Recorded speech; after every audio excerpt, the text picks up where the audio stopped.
Are interest rates going down? Ladies, it is Wealth Wednesday, and yesterday, Jerome Powell of the Fed testified in front of Congress. Although I could show you a shorter analysis clip, I actually want to go through like the actual testimony. I got through about 40% of it, and I found three parts of it that I thought were interesting. So I'm going to put on our 90-second clip.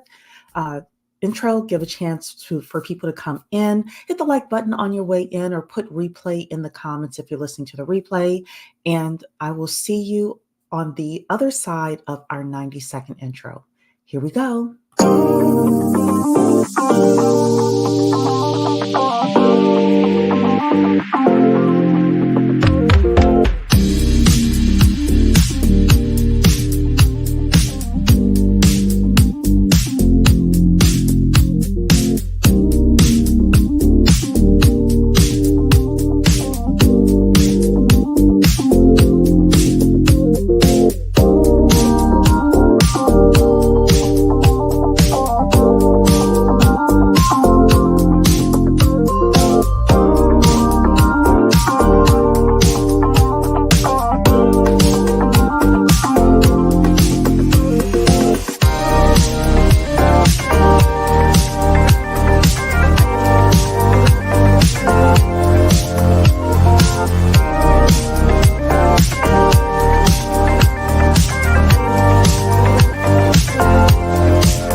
Welcome to Black Women Making Money. We are the home of the upwardly mobile Black woman. For exclusive content and invitations to our Inner Circle Zoom meetings, which happen on a monthly basis, you can sign up for free for our email newsletter at bwmakingmoney.com. That's bwmakingmoney.com. Ladies, our friend at the Fed, Jerome Powell, of course, I'm being facetious when I say that, he testified in front of Congress yesterday, and of course, some of it was political. He, of course, keeps it very straight and narrow, but the buzz on the street is interest rates may be going down. Where does that come from? It actually comes from Jerome Powell himself. He said a couple of other things. He talked about the labor market, housing, and what we call advanced economy. So again, I watched about 40% of Jerome Powell's testimony. I didn't get to hear it all. I'll probably listen to it all, the rest of it today as I'm, going about my day. But I could have given you the Yahoo Finance condensed version, but the truth is the source material is a little bit better, gives us a little bit more of a feel of what is happening. And more importantly, we can have a conversation about how we as upwardly mobile Black women navigate this thing. So of course, if rates go down, then a lot of other things can go down, including, the cost of borrowing.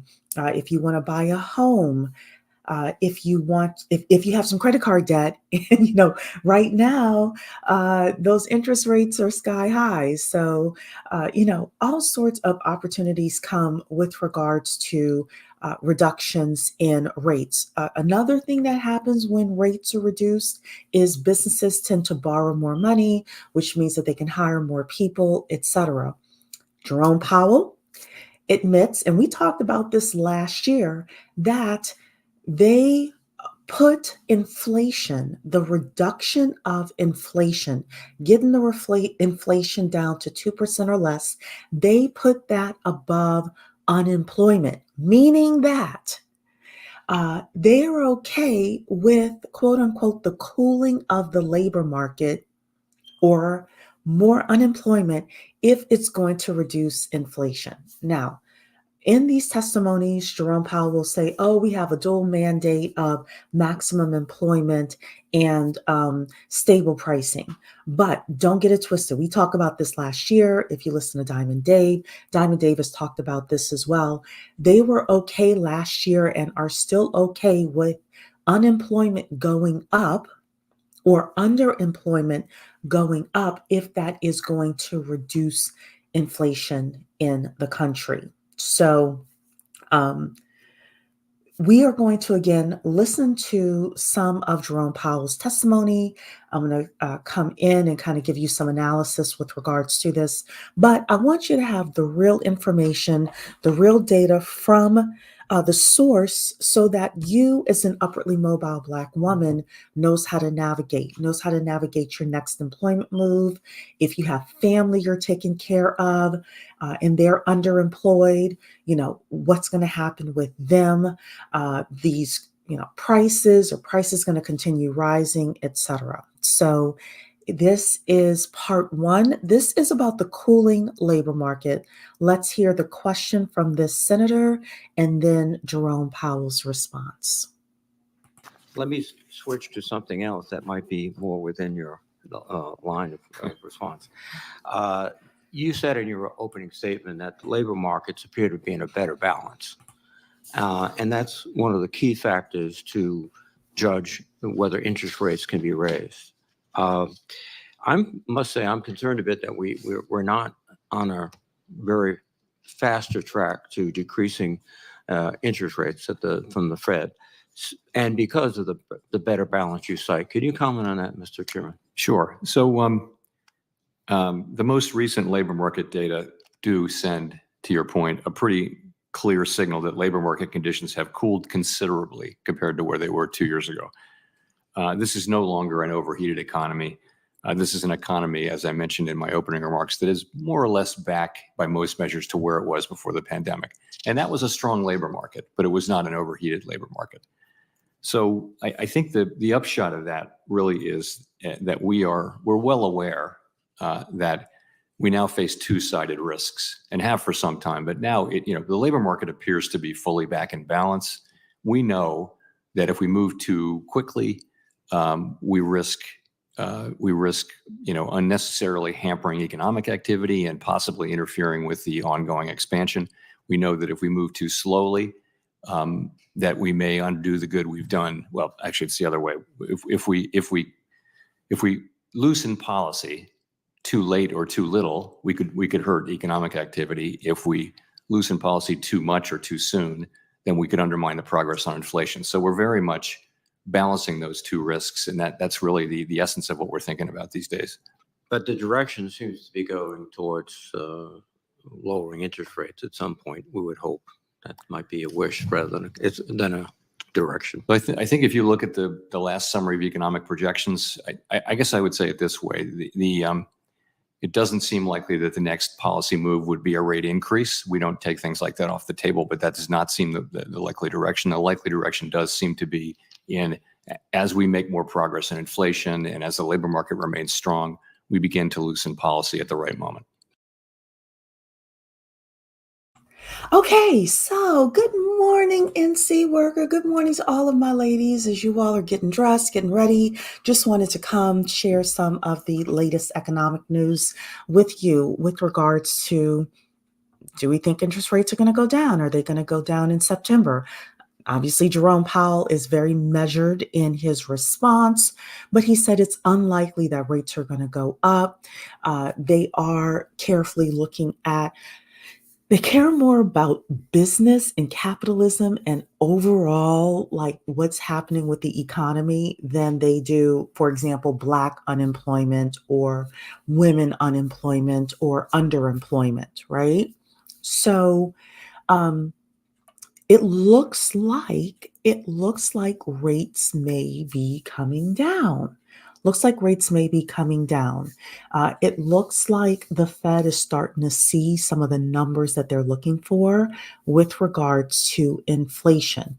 Their big concern with regards to rates going down is it going to spark a whole bunch of people spending money, which would then heat up the economy again.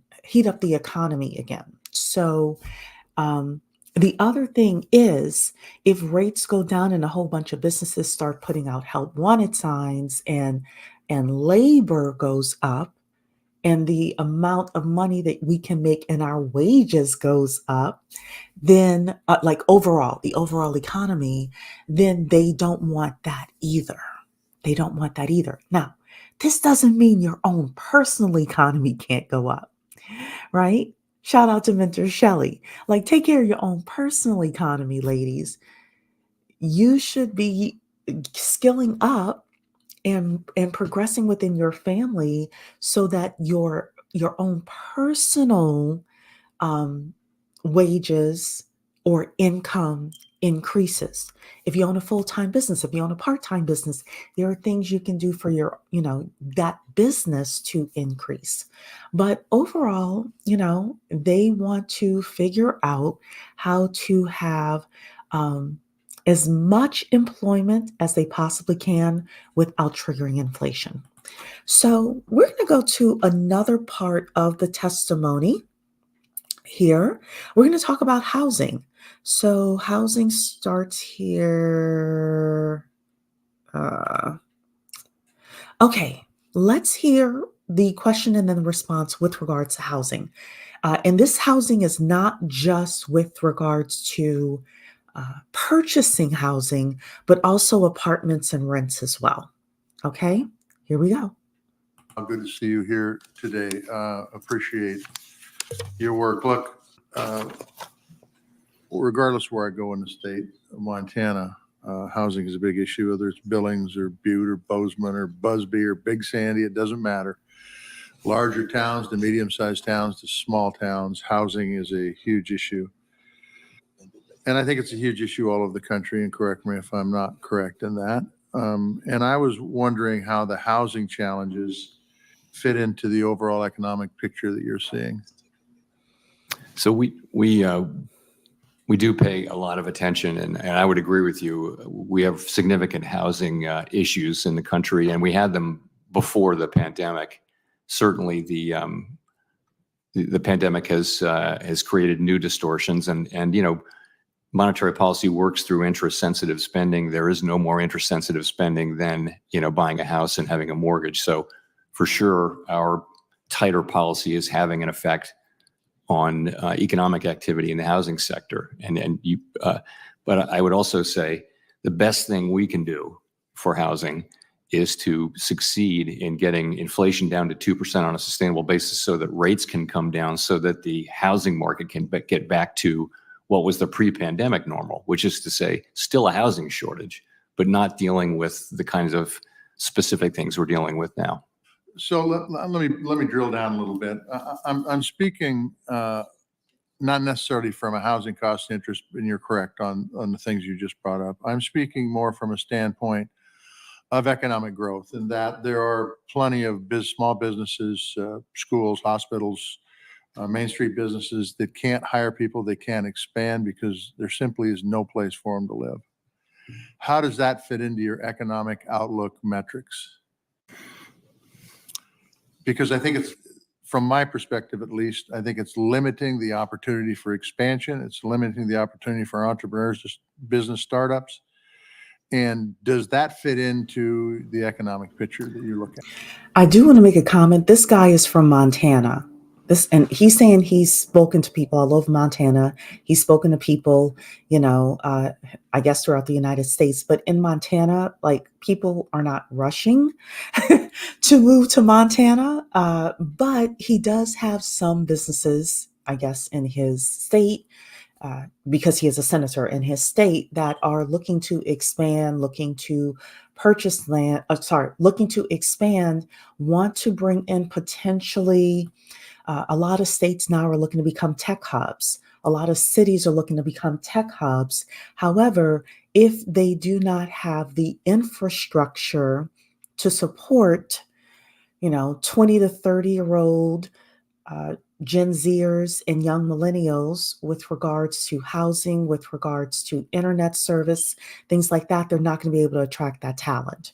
So I believe that's where his question is coming from. So let's hear Jerome Powell's response. So our mandate is for stable prices and maximum employment. I want to play that again. Their mandate is for stable houses and stable prices and maximum employment. Listen to this again.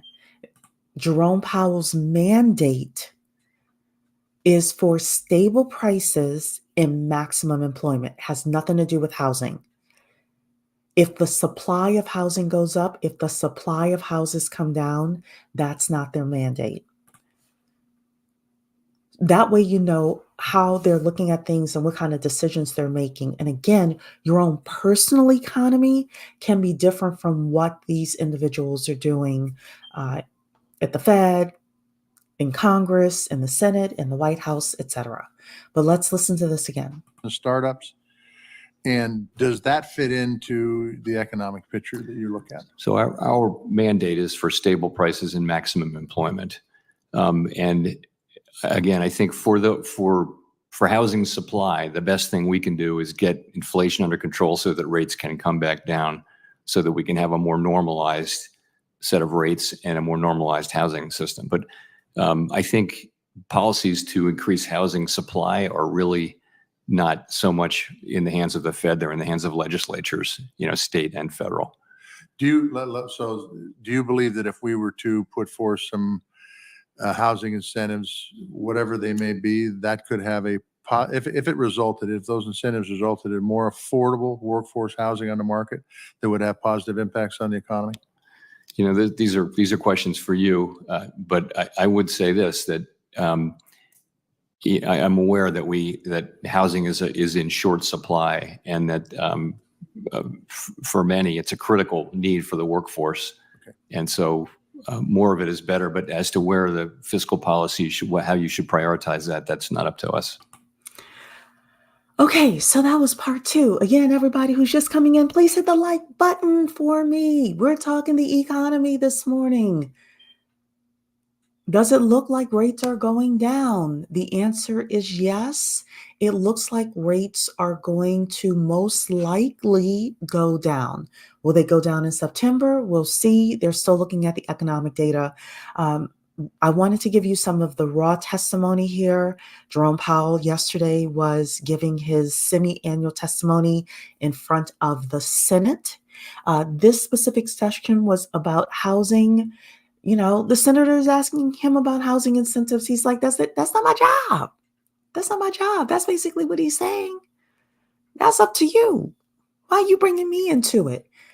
Jerome Powell clearly says, look, there are only 2 things I'm tasked with: keeping inflation down and maximum employment, or maximizing employment as much as possible. Everything else, not my job, right? So with housing, people have talked about the new builds, right? The new builds. We haven't been building housing. We have a lot of people who need housing. Gen Zers now want to move out of their parents' house. They don't have anywhere to go. A lot of baby boomers are choosing to age in place, so they're not selling their homes and moving to nursing homes as quickly. They're living longer. We have immigration happening where people are coming in. They need housing, etc. This housing build issue, this new construction issue, is a decade old. This should have started actually in the Obama administration. It did not happen at that point, and now we are tending to have a housing shortage because of it. So let's hear one more part of this, and this is about something called advanced economies. Jerome Powell is going to explain what it is, but basically advanced economies are where the central bank of a country is separated or separate from the legislature. And The United States is considered an advanced economy that has this kind of infrastructure, and he's going to talk about this as well. And I want you to hear something specific, and then we're going to wrap it up so that you ladies can get to making your money today, so that way you can get your resources. But let's listen to this as well. Look, I want to talk about the independence of the Fed for a second, because I know that you are a strong supporter of independence, as am I. And political influence, I don't think, helps with monetary policy in the country. And so give me your perspective, at least, on why the central bank independence is so critically important. Thank you. I'd be glad to. So essentially, all advanced economies have adopted a policy of central bank and operational independence. And that just means that we make our decisions, we're instructed to make them without taking in extraneous factors, one of which would be politics. And the record is pretty clear that that's a good it's a good institutional arrangement that serves the public well. And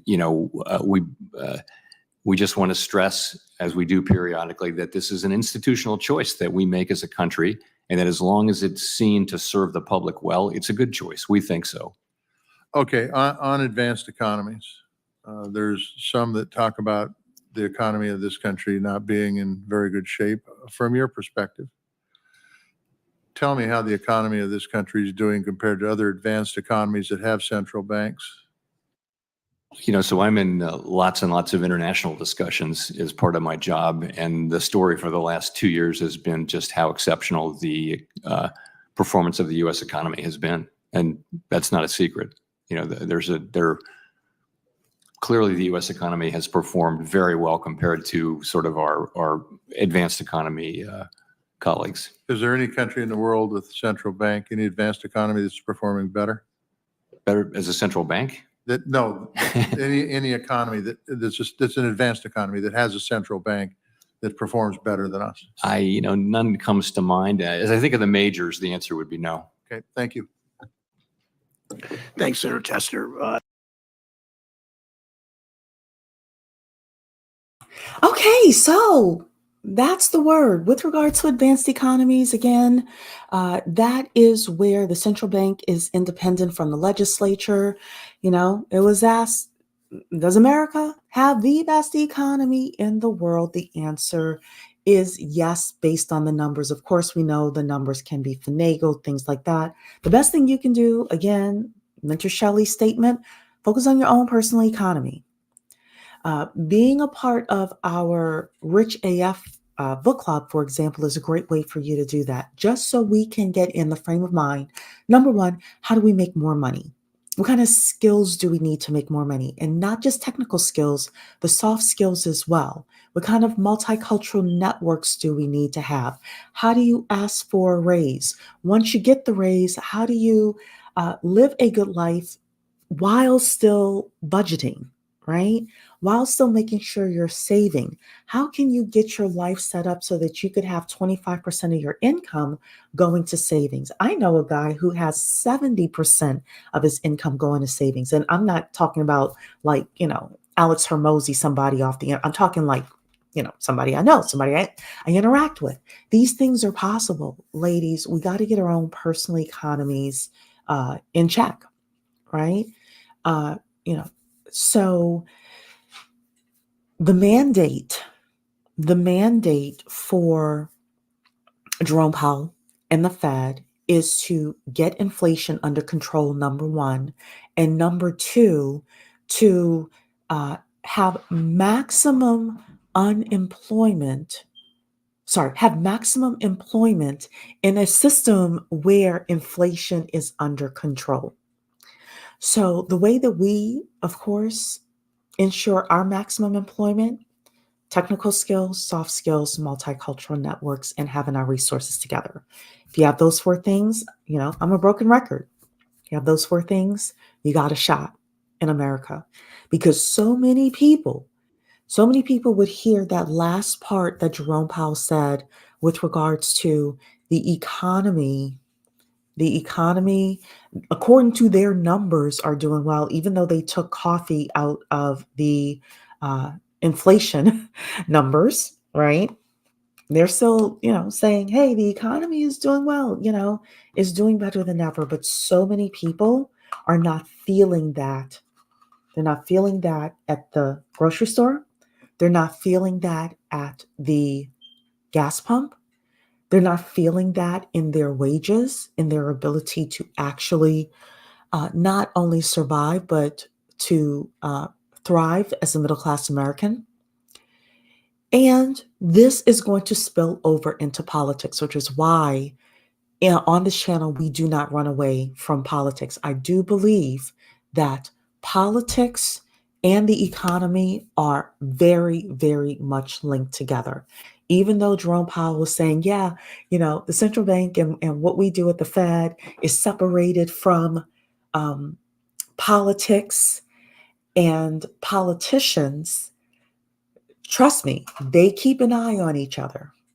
They keep an eye on each other. So with that, I again wish you ladies a great morning. Go out there, make some money, get some resources, and I will talk to you on the next video. Don't forget to hit the like button on the way out. Take care, ladies. Bye-bye.